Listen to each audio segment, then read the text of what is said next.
South Africa needs to take their own fate into their own hands. If you take a black BCom graduate, they think of having an office, getting a PC, but the owner of the oil black company will tell you that, okay, look, I myself started this company from scratch. I didn't have an office. I just went to the bank and borrowed money, took a loan, and then you are fresh from varsity. All you need, you just want an office.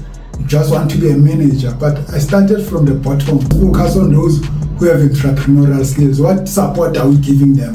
Small, medium, and micro enterprises need to be subsidized by the government. Anyone who has a business idea that they think is workable, they can comment and send us their email addresses to say, this is my idea, this is where I need help. Now I think this is the era of the citizen.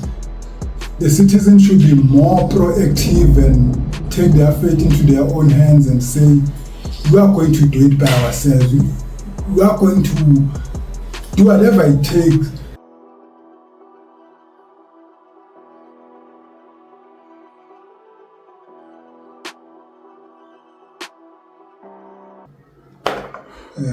Mbongeni Khumalo, once again I welcome you to another episode of Life with Mbongeni Khumalo. It's been a very tiring day, very tiring time, and today I have nothing much to say, save to say namhlanje we had MPs in KZN voting for having a vote of no confidence with the Premier of KZN, Thami Ntuli. And so far the developing story is that the vote of no confidence has not succeeded, and which means Thami Ntuli is still the Premier of KZN. So it's not something surprising, because we know people vote along party lines. The main parties that were going to oppose him, it's MK Party and the EFF, and they were short of a couple of votes to oust him. And so it was not really surprising, really. But nonetheless, the MK Party and the EFF were insisting that the vote should be held in secret, because they were believing that some people in the ANC are actually sympathetic to MK Party and Jacob Zuma, and therefore if the vote was to be held in secret, some of them were actually going to vote to oust Thami Ntuli. So that motion was defeated and the vote was held openly. So those who were abstaining were told to raise their hands, and those who, I think, who were in favor were told to stand up or to sit down, and or vice versa. So it was done basically by a count of hands, and that's how the motion of no confidence was defeated. Do you believe that the notion of no confidence is a valid one, or it was more of a political fight amongst the factions yet again? Yeah, it had to be held. In fact, many people were surprised that in the aftermath of the 2024 elections, the MK Party didn't opt for forming a government of provincial unity, or whatever they choose to call it, because they won, I think, about 45% or so of the votes. They needed just one or two parties to be able to clinch a deal to have a provincial government. But instead they opted to take the IEC to court, insisting that they actually won more votes than they were portrayed to have won. So that's what cost them, really, because in the end they lost all those cases. How likely is that? How likely is it that the votes that we see on the news are fabricated? Not really. In some instances, yes, you can say so. But for an election to be stolen, very few countries steal an election outright.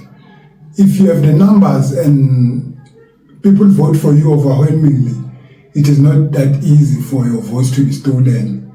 Of course, if it does happen, here and there, as I've said before, because it takes time for elections to be registered in the screens in Pretoria. And during that period, a lot of things happen.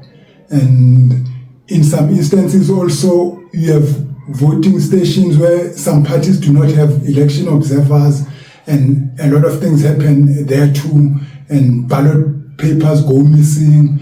But in a professional, if you have a professional electoral body, it is easy to tally the vote, the number of people who have registered and the number of people who have actually cast their votes vis-a-vis the number of the votes that are actually showing up.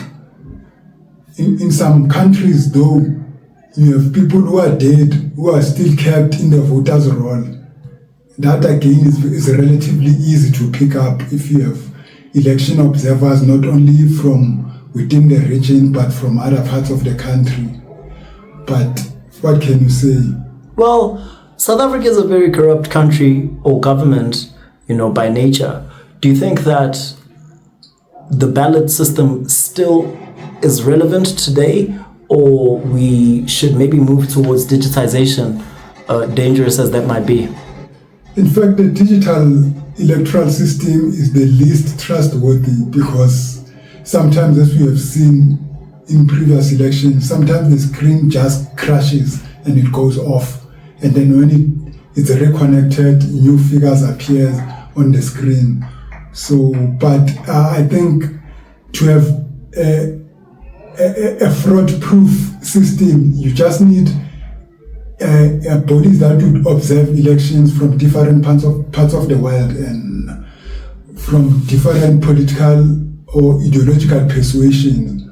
Then that makes it somewhat difficult to steal an election. But nonetheless, here and there, you do hear people saying the elections were not that free and fair, but on the whole, they were credible.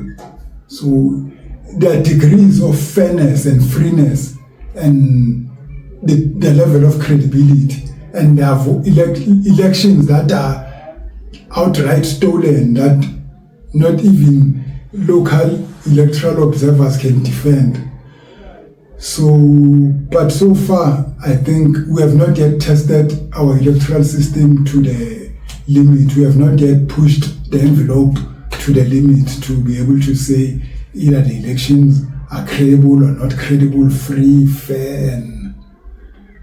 I know you said it's hard to steal an election, but different parties have different superpowers that are supporting them. Do you believe that it's truly incapable for a superpower to help a local government steal an election if it's in their best interest? It does happen, in fact, that some powerful countries try to influence elections in other lesser developed countries, and also they do fund certain political parties and bodies towards that end. But on the main, that's what actually happens. You have parties that are pro-West and pro-East, like we have BRICS now. There are parties that are pro-BRICS and parties that are pro-West. So always ideologically, these political parties will display different political opinions, and like as we had a motion of no confidence, it was a reflection of that you can more or less say parties that are pro-BRICS were voting differently, and parties that were pro-Western countries voted differently. So are you saying that, in your words, the no confidence claim or charge was illegitimate because you believe that Tami was doing a good job? I don't know, because I don't live in that part of the country, but I think he's on the side of liberal politics, and you have parties that are leftist that are trying to oust him. So they are arguing that there's unemployment is higher than it was before. poverty is higher than it was before. And I don't know, I haven't checked the stats, as I said. I haven't had an opportunity to just check his track record to be able to. But nonetheless, unemployment is high in the country in general. And KZN is one of the poorest provinces in the country, by the way, in any case. Exactly. Along provinces like the Eastern Cape, and so you can't blame it on one man, really. Well, back in the apartheid government, right, it's argued that employment was high. Yes, the prices or the salaries may have not as been high as today, but employment was high. And now, ever since the ANC took over, unemployment is low.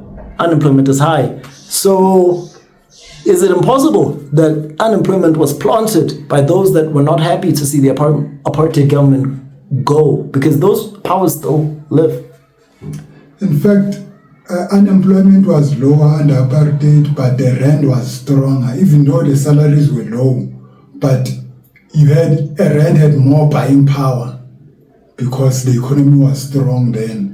And other Western countries supported the South African government, and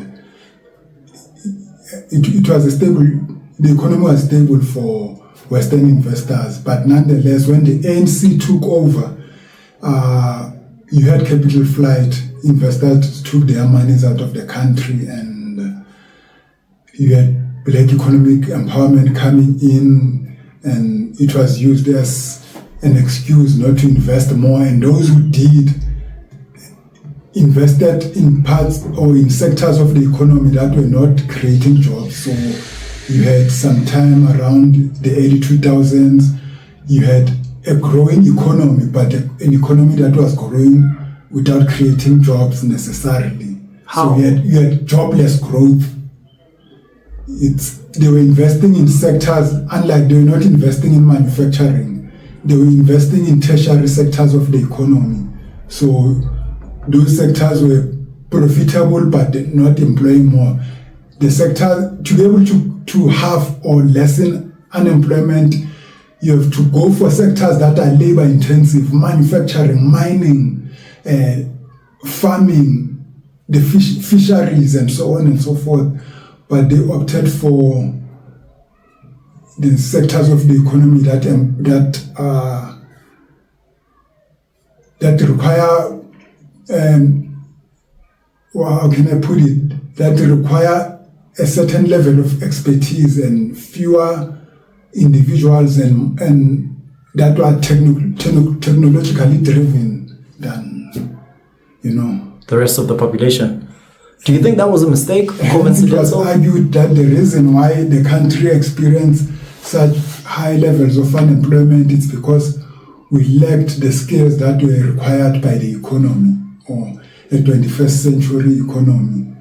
And that's when the question of importing scarce skills, and then when you check the skills that were imported into the country were not necessarily scarce. You can't say we do not have people who are capable of teaching, or people who are capable of taking jobs in the hospitality sector of the economy, and we are not actually importing scarce skills as such. We are not importing scarce skills, we are importing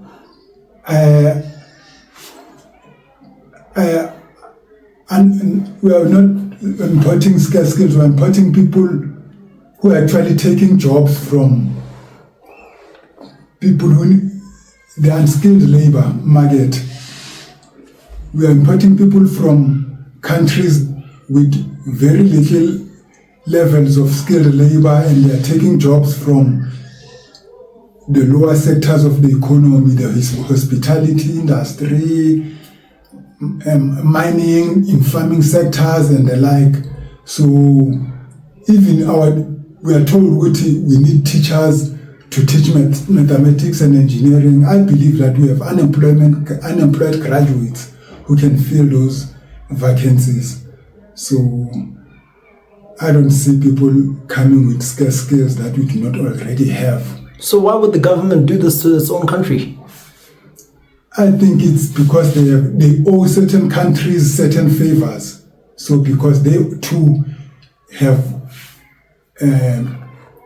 business interests, they have vested interest in those countries. So they have mining rights, they have diamond deals, gold deals. So they have to, one way or the other, pay back and also take a certain quota of unemployed people from those countries into our country.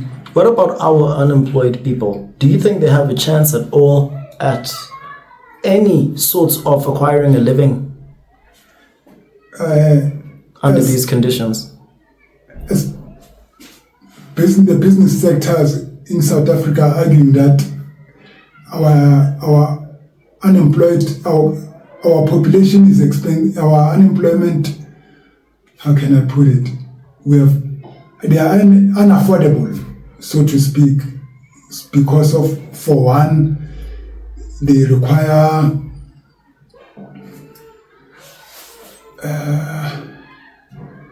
for one, you have pieces of labor legislation that ensure that you have a minimum wage that you cannot pay a South African worker below a certain level, but people from outside the country are willing to take that amount of money, and in most instances they are not even documented national, they are not documented immigrants in the country. So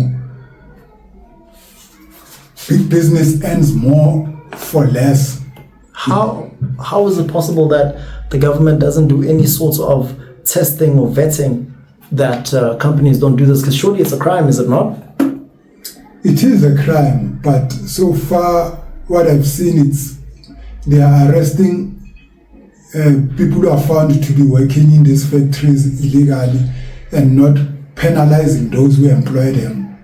So it's becoming a crime to accept those jobs and not a crime to employ those people in the first place. But to disincentivize such activities, you need to penalize the employers as well, so that in future they will know that they will have to abide by the law and employ citizens or employ foreign nationals who are documented and who are coming in with a work permits and the like. So how can we possibly, as a layman who is a South African person who doesn't have all those connections, because in South Africa you work with connections, how do we penalize the government? What does the man on the street have to do to make sure that the government feels the pressure? Again, we need to elect people who can hold not only other political parties to account, but also hold private business accountable and make sure that the law applies across the board. What applies for the private sector also applies for the public sector. So that will never happen, because it always benefits the guys at the top, the corporates, right? At the expense of the guys at the bottom. So what can the guy at the bottom do? Should he riot? Should he break? How can you hurt the government? Because electing can be rigged, as you've said earlier. It's not that trustworthy, and it takes a long time. Yeah, unfortunately, in an electoral system, you have to penalize politicians at the ballot. They have to fear the voters most, because the voters they are employers. So as I said, in other countries, you know who your MP is. So if someone is not representing you well in parliament, you can recall that person. But unfortunately in South Africa, our members of parliament are put there by the political party and not the actual voters on the ground. So you have to wait for another 5 years to be able to kick them out of office. Is it impossible, or is it possible to reduce the number of 5 years and perhaps make it yearly? So for my part, personally, I think 5 years work fairly well. But in other countries, you have mid-term elections where you assess whether the government is doing well or not. So if they are not doing well, they lose certain seats in parliament and in the upper houses and the lower houses. But here, unfortunately, but still in South Africa, you have local government elections that more or less are synchronized to work as a midterm election to test whether they are in a sense, a form of a no confidence vote in the government. So if people vote against the government of the day overwhelmingly in the local government elections, that again is a red flag. Giving them an opportunity to rectify, or quote unquote rectify. Yes. Or look good in the eyes of. Yes. How do we loop that? Because once the government of the day realizes that they've lost in the local elections, they suddenly smile towards the nation, and the nation votes for them again in the national elections because they come and bribe them.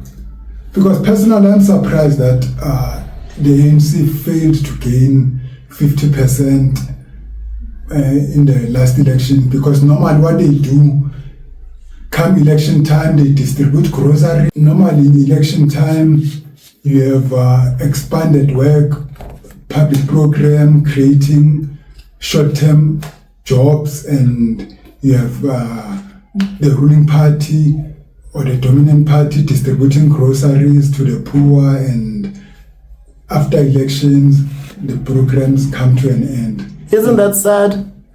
It's very sad, but this time around, I don't think it worked for them, or whether I don't think they even had enough money to push that strategy through, because for one, as things stand, the ANC can hardly afford to pay employees at its head office. So it's in a very sad state of economic affairs. Why? How can a government be broke? They take all our taxes. No, it's not the government that is broke as such. It's the party that is dominant in government.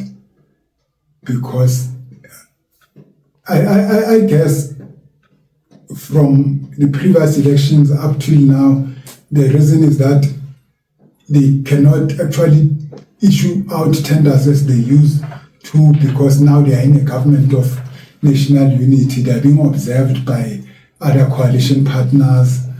So it's not easy to pilfer money as and when they please.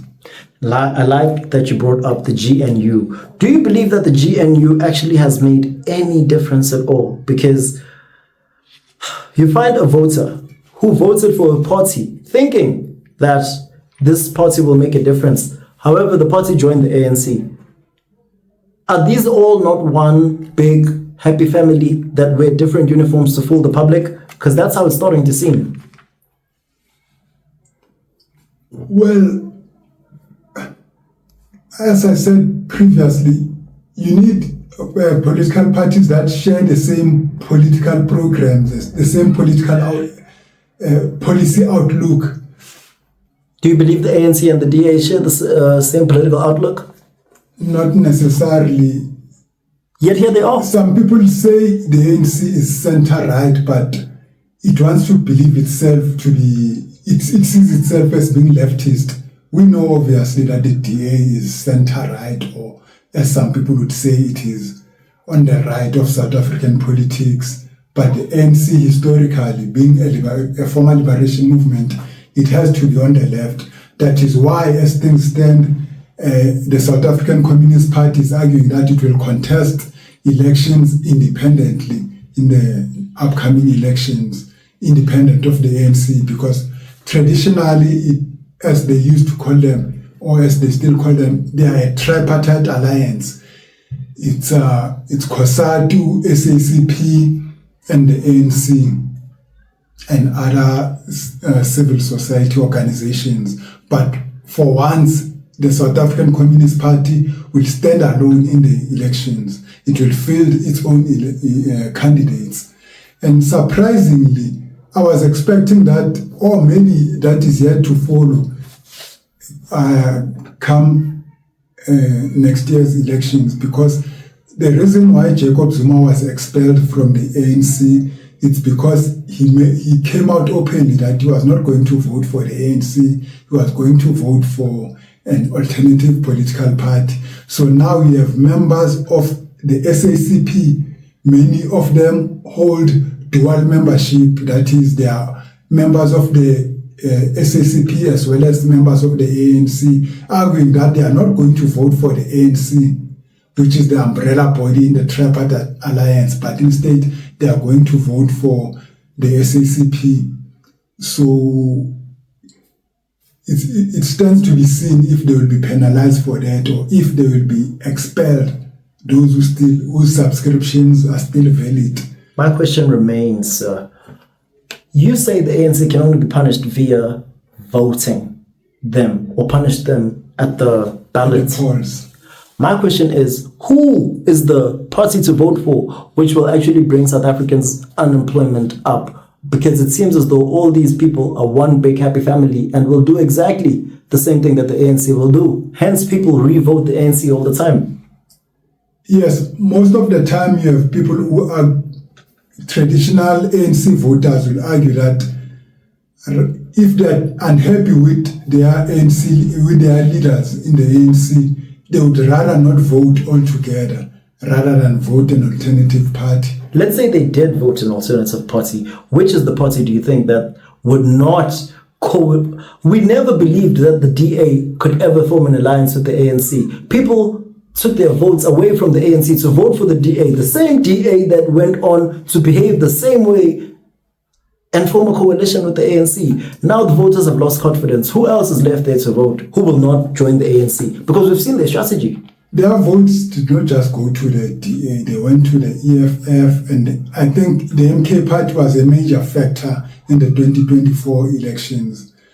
Many people were unhappy with the ANC.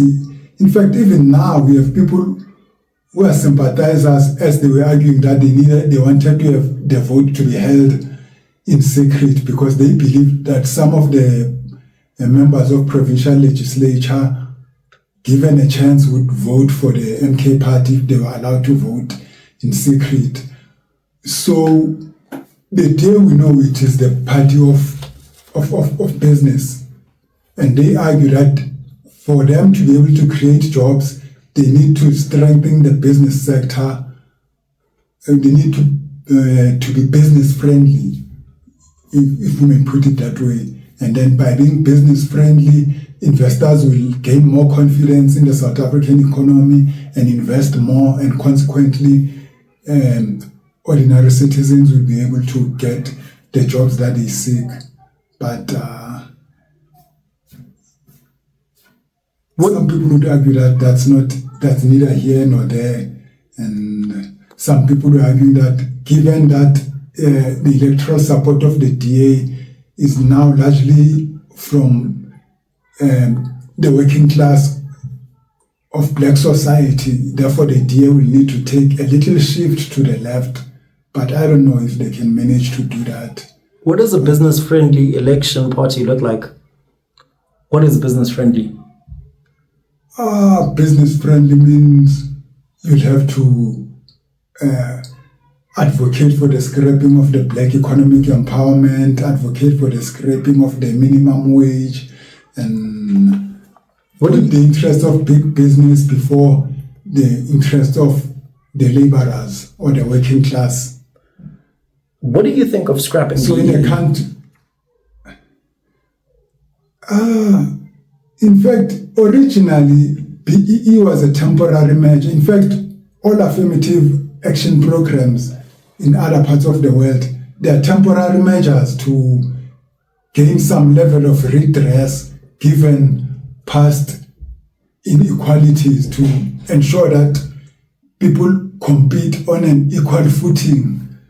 But how do you measure that the economy is now on a fair level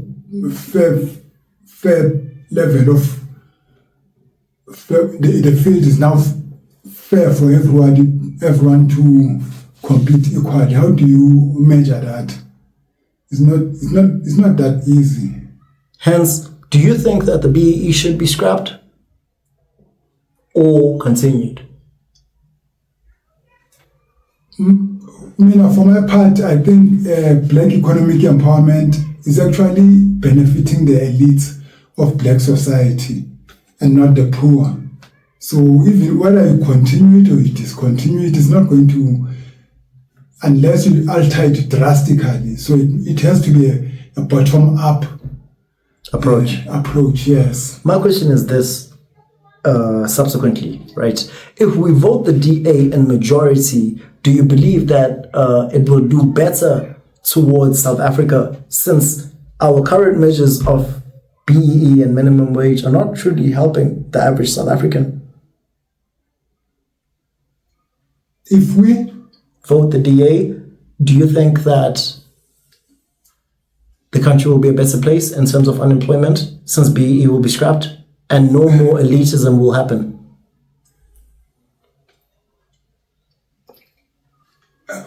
We don't know. I think we have to, because the DA argues that when they govern better. We have to go to the Western Cape and go to the Mid-Valley and see if indeed unemployment is lower in those parts of the country as compared to where they do not govern.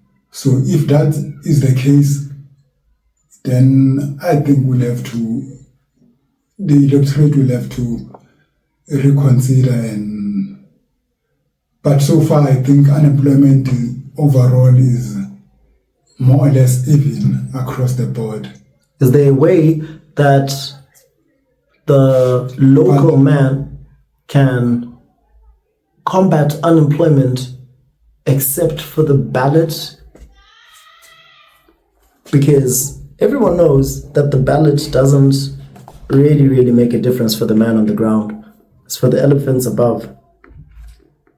Yeah, you have to take your fate in your own hands. You have to strengthen entrepreneurship and be business orientated, and if you have to come up with something to say, okay, this is what I'm doing. I need funding, or I need this and that form of assistance to take me a step further.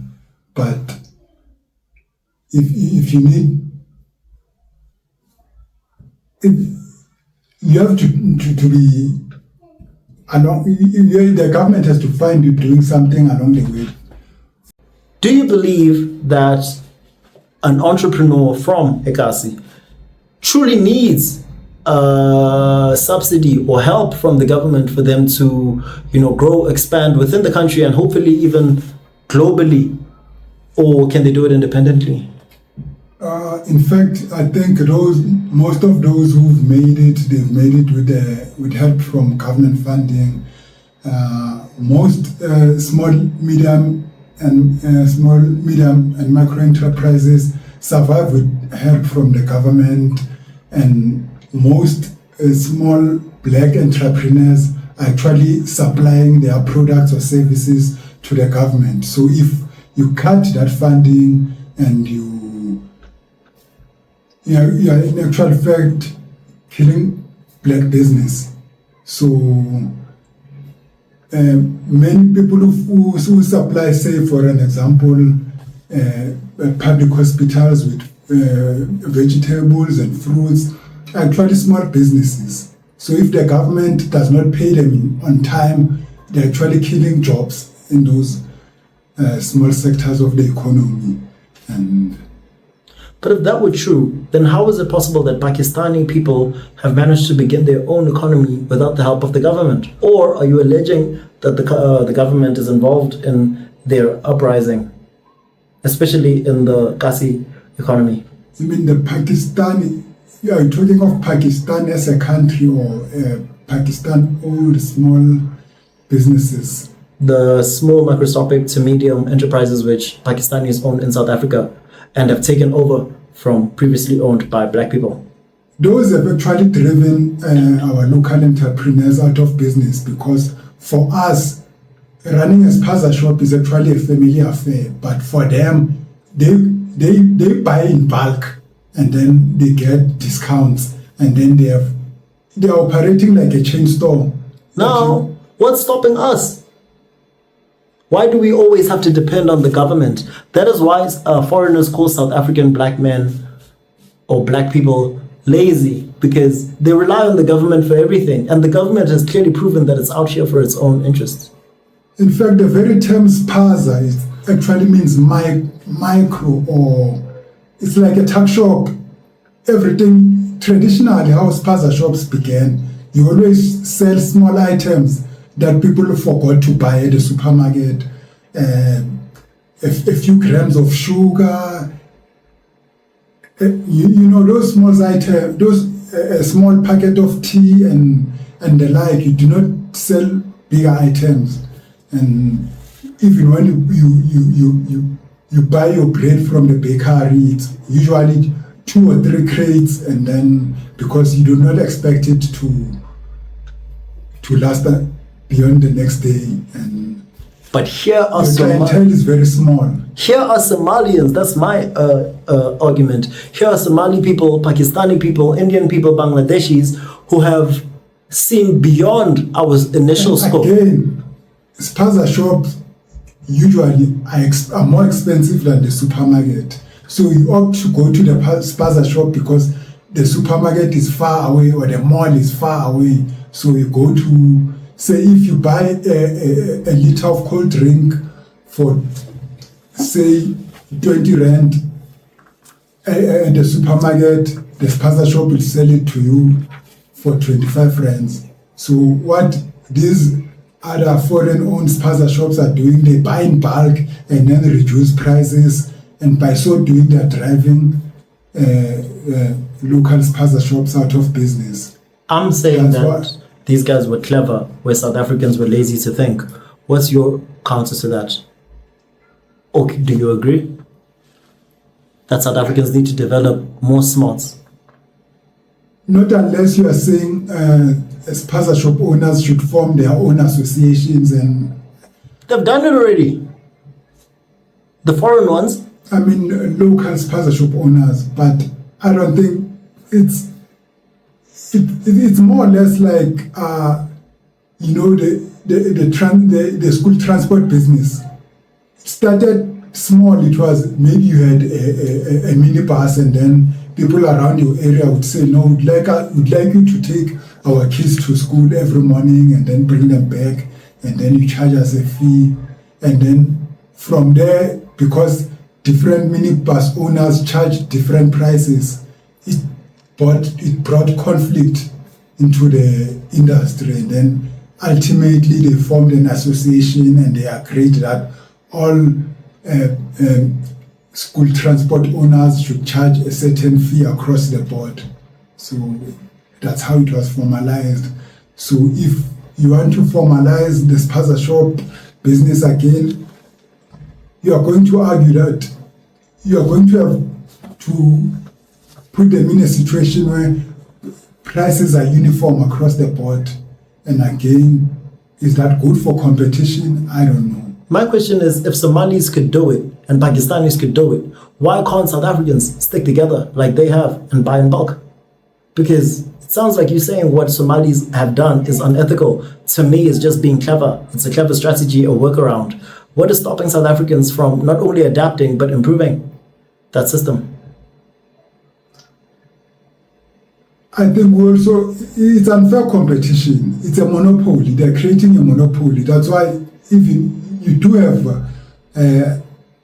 boards that monitor even big, I don't want to mention brands.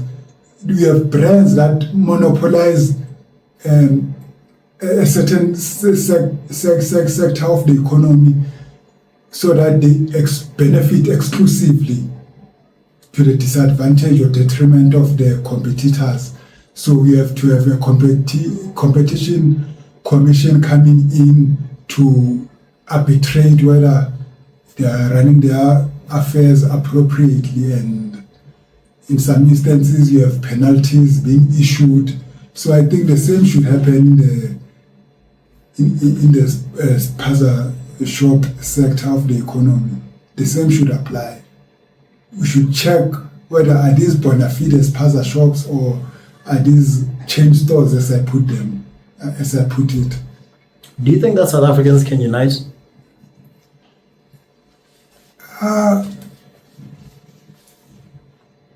They can, but are they going to be united by... Normally, when you are a citizen, you are more relaxed, and people who come from outside, they see opportunities where you do not see them. Whose fault is that? Yours or theirs? It depends. In most instances, you have some of these products are substandard. Some of these products actually... The other time I saw people who were arguing, someone posted a post on Facebook saying people should be careful this festive not to buy their liquor from anyone or any outlet, because some of the favorite brands or most prestigious or expensive brands are actually done in backyards. You don't think that's clever? It's poisonous, actually. It's criminal. Some of these beverages, in fact, I'm told that there's a ward in hospital of people who are actually drinking these concoctions. So they take empty bottles and fill dangerous concoctions in those bottles, and when you go and buy them, you believe that you look at the brand, you think that it's actually the brand that you normally buy, and only to find that it's different stuff.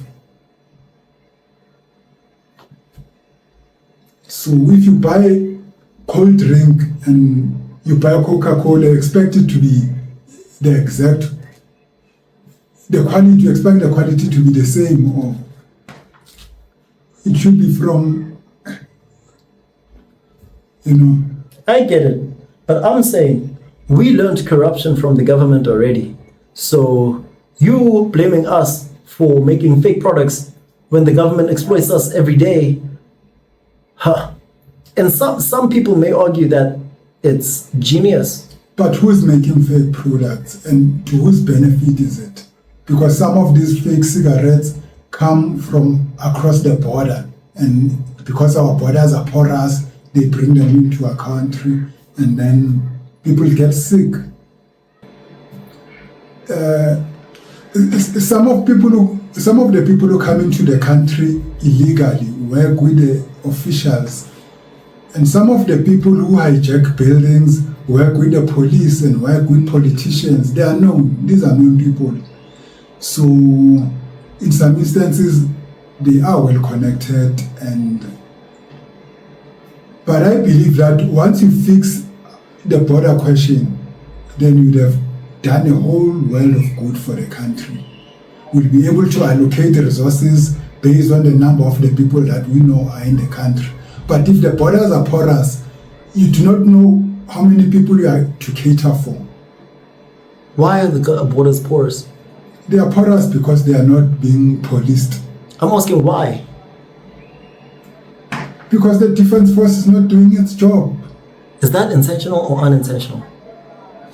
In some part, I think you have a very lazy government, and in some instances, it's incompetence as such.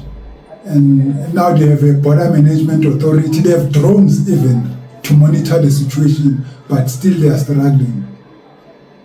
With such high-tech equipment, still you are unable to fix the border question, the border problems. And even then, it's only a small stretch of the border we have. I think the last time I checked, it was across the Libombo border crossings, and we do not have a problem with the Botswana border. We do not have a problem with the stretch of the border in Namibia. It's only a few kilometers that we just need to police. Do you reckon that we don't have a border problem from Botswana because the government of Botswana is do. good? It is also porous on that side, on that part of the country, but you do not have many people crossing the border into the country from that part of the world. Because there's no need. Their governments are treated well. Someone may even argue that who can blame Zimbabweans, who can blame Mozambicans for jumping into South Africa, because their governments have failed them. And South Africa seems to be the last government, which wasn't failing, but now is starting to fail. In fact, it's not just that. It's not just a question of their governments failing them. As some of them would argue that, okay, if South Africans say they should go back home, then the South African government should stop supporting autocratic governments in the rest of the continent. Because the reason why they are here, it's because, in part, they are unable to overthrow their own dictators there back home, because their dictators are supported by the South African government, and the South African government is supporting them because they have businesses that side. Politicians benefit from governments run by dictators. What do you think now is going to happen in the end? Because they're just going to keep coming, and we're just going to keep having these problems. Now, where will South Africans run to? And what's the future of Africa as a whole? An African man, does he have a chance at all? In fact, the question of borders, the unfortunate part of it is that you are not having people from the SADC region flooding into our country. It's people who jump several borders to be able to come into our country. And it has to be done systematically. We have to be able to trade with countries first that are in SADC. That's why we have the East African business community, we have the West African business community, the ECOWAS and so forth. So first, we have to do it systematically as regions, and then from regions integrate the continental economy as a whole. So it can't be something that is haphazard. You can't come from West Africa and even again, if you are a bona fide refugee, where do you have the resources to cross so many borders to come, Where do you see Africa going if this situation continues? I think we'll be plundering the very limited resources that we have, and the very countries that are making a difference will become a drawback on the map.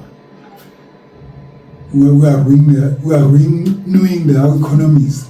They are unable to develop further, to be able to create more jobs for their own population, and consequently for skilled laborers from outside. Do you see a revolution ever happening in Africa, South Africa to be specific? Or are South Africans just too scared to lead a revolution? In fact, a revolution is different from... Some people think a coup and a revolution are one and the same thing. Those are two different things. A revolution is a total change. It's a paradigm shift, a total shift from the traditional way of doing things, and then creating a whole set of economic activities. You alter the modes of production, you alter the modes of government, it's a complete change altogether. Which is usually taken violently, right? Not necessarily. In Ghana, Kwame Nkrumah got his independence relatively peacefully, but nonetheless, he went on a radical socialist tip. That's why he was overthrown, some people would argue. Well, first we need to come up with a clear economic program to say this is what we need to do to restructure the economy, this is what we need to do to restructure our politics, this is how our parliamentary system ought to operate, this is our rule book, and then this is, most importantly, we need to see consequences. Some people argue that South Africa does not need good laws or better laws. We already have them. What we need is implementation. We need to see those laws being implemented and, do away with the culture of impunity. People do wrong things because they know that they won't be penalized. But how does the average person on the street deal with impunity? They don't have power to do that, but they have power to boycott. So what are the companies that we shouldn't buy from? Because the revolution starts with you telling us, don't buy from here. Then we won't. Then maybe a change will happen. But I think we should think about companies that we need to buy from, companies that we need to empower. As I was saying, we need to begin to empower small businesses, put more money in small businesses, encourage people to buy from our own local products that we can trust, that we can monitor, that we can put through the South African Bureau of Standards. What are these products? Clothing items. We need to ensure that almost everything that we need to survive, the building materials, you need to insist that car manufacturing companies not just assemble their automobiles here, they begin to manufacture their parts here and create jobs here. You telling that to a guy from the street? He has the power to do that? We used to have, I don't know, at some point I think the VW had plants in the Eastern Cape. They used to, and then I don't know if my memory serves me well, I think it was VW, and well, let me not talk of brands. I think there are certain car manufacturing companies that have actually ceased manufacturing in the country. All they do is ship in finished components to be assembled in the country, or ship in finished products to be put in the showrooms of our country. That is the fault of the government. The reason why in the Eastern Cape VW was able to manufacture, that was a government decision, not a decision from the common man. Clearly, we do not have power over the government. They do as they see and they do what benefits them. Us as people need to now change. How does a person change? Without causing a revolution, what are the specific brands that we need to not follow? What are the brands that we need? Because we can't insist. I mean, I can imagine a guy from Soweto waking up one day and deciding, hey, today I'm going to insist that VW is manufactured in South Africa. He can insist all he likes till he dies, but it just won't happen, you see. So what does a man on the street do? That's my question to you. Besides voting, because that doesn't work. You know, unfortunately, we've wasted great opportunities. You know, with simple legislation, the ANC almost had 30 years of dominance in parliament, and they never used that to come up with tough pieces of legislation. They've been more or less wishy-washy on the question of the economy and the ownership of the means of production. And it's only after losing 50% that they began thinking of improving the lot of the ordinary people. And so now they do not have the power because they are now in a government of national unity.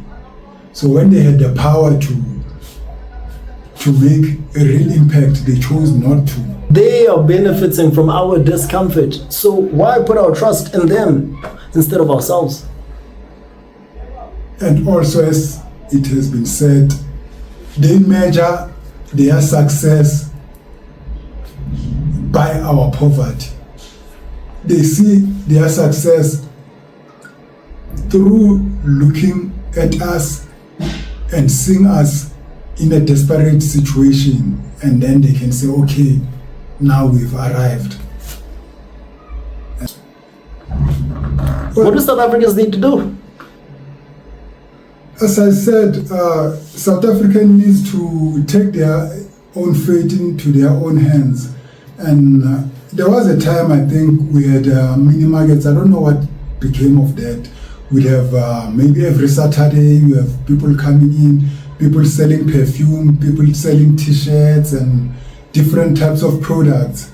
And these were platforms for small businesses. And again, we need to harness family businesses. For one, my mother was a seamstress. She used to work in the factories, and then at some point, I think she quit. After quitting, she bought a sewing machine. And from there on, we've been running a family business, and from that family business, we grew from strength to strength. That's how she managed to take her kids to further their studies. And now the thing is, you should think holistically and be able to say, now that we've been able to amass certain pieces of paper or what you call qualifications, what is it that we are doing to strengthen or to plow back in the family business, to be able to take the family business to another level, to say, okay, we need to take someone in the family to go and study family clothing items in the catwalk, in the fashion week, for instance. How often though, how many families do you know of that had the entrepreneurial spirit like your mother had? And do you think that we can replicate that? We need to replicate that. And in fact, maybe it's because we've been down for too long, and so we think in terms of, like for instance, if you take a black BCom graduate, they think of having an office, getting a PC, but the owner of that company will tell you that, okay, look, I myself started this company from scratch. I didn't have an office. I just went to the bank and borrowed money, took a loan, and then you are fresh from varsity. All you need, you just want an office. You just want to be a manager. But I started from the bottom until I became a CEO of this company. So you think South Africans love status more than starting from the ground? Yes, because we do not want to start small. We always want to find things that are already established and then get ourselves, entangled. We want to piggyback on someone else's business idea, instead of start coming up with our own. How do we come up with our own when all the youth is on drugs and drinking? Let us forget about those, not forget as such as to write them off, but let us focus on those who are actually doing something, those who need a helping hand, and then those who are on drugs, will take them to rehab. Let's not worry about them for now. Let us focus on those who have entrepreneurial skills. What support are we giving them to ensure that, because these are the creators of jobs for the youth of tomorrow. But what I've noticed is that the local businesses that I know of in a kilometer radius around, they are destroyed by, I think, political interference, if I may put it that way. Really? If you have a small business that can only afford to employ 2 people, I think there's political pressure that you should create more employment for, I don't know. How, when you don't have the capital? Yes, you end up seeing a small enterprise that can only afford to employ 2 or 3 people, in the end employing 5 to 6 people, and where will the salaries come from? In the end, the business collapses. In China, most of these small businesses are subsidized by the government. What do you think is stopping South Africa from taking the same approach? That's what I'm saying. Small, medium, and micro enterprises need to be subsidized by the government. And without the government, a lot of people will lose their jobs in those small sectors of the economy, because you are told that the idea of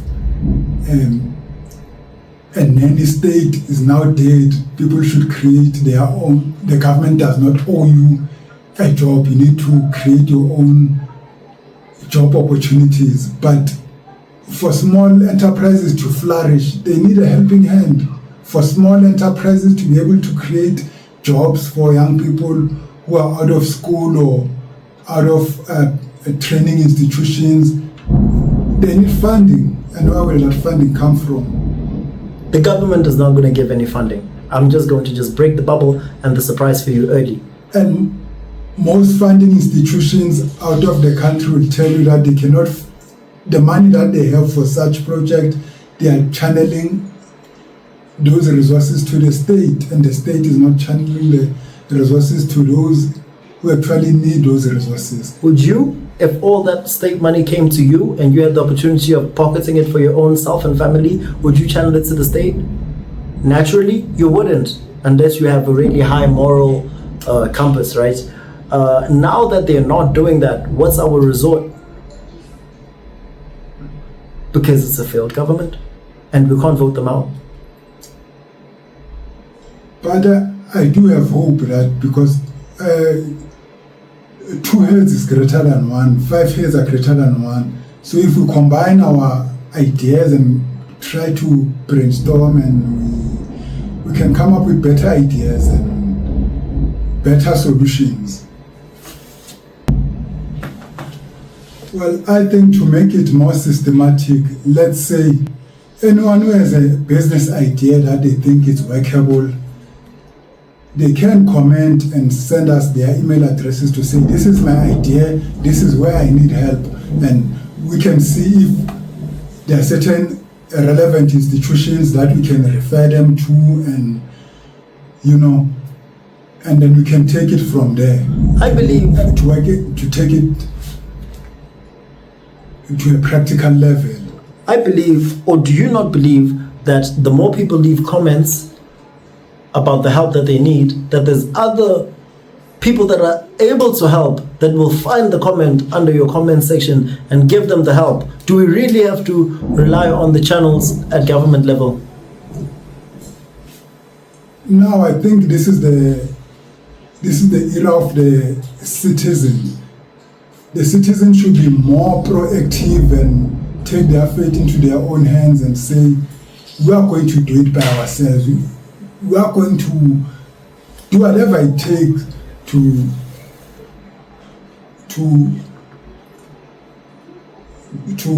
ameliorate our own living conditions. And then whoever wants to help will find us along the way.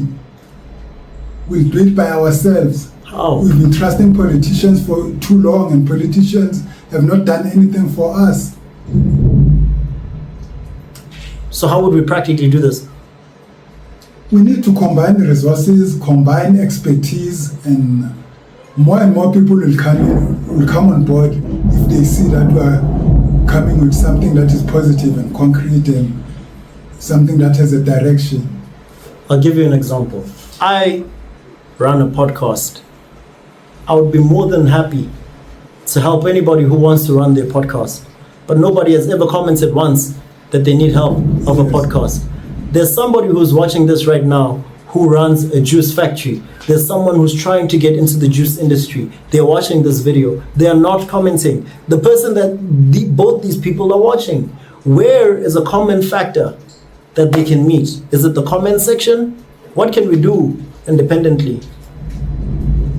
We can use this platform to take things to another level, as we do read the comments, and in fact most of them are very productive, but they are still at a theoretic level. But now once you begin to say, here is an idea, or here are ideas that we think can take the country to another level, or can take the youth out of drugs into productive activities, then those ideas are more than welcome. They are more than welcome. Now, to wrap it up, please remember to share, like, and subscribe, and till we meet you next time. Please remember to put your business ideas in the comment sections, and whoever wishes to help someone out there can put their ideas in the comment sections, and we'll take the ideas to another level or direct it to those in need. Goodbye.